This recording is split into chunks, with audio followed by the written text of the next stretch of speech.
আমার কালটুর মন খারাপ। একটা প্রজাপতি ধরতে চাইছিল, ধরতে পারে নাই, তাই সে মন খারাপ করে বাড়ি চলে যাচ্ছে।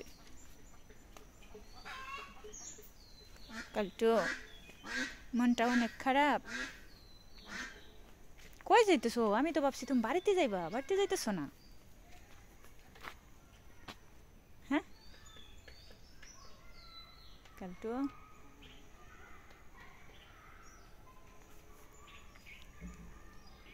এদিক দিয়ে ঢুকো না, মার দিমু।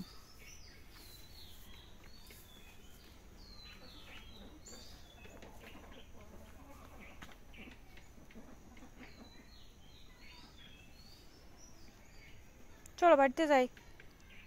ওদিক কি কালটু?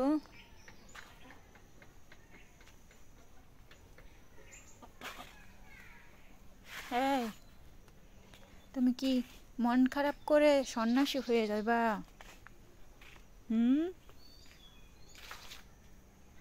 কই ঢুকতেছো? আমি কিন্তু ঢুকবো না। এই কালটু, এনে প্রজাপতি খুঁজতে আইছে। নাই, প্রজাপতি নাই এখানে।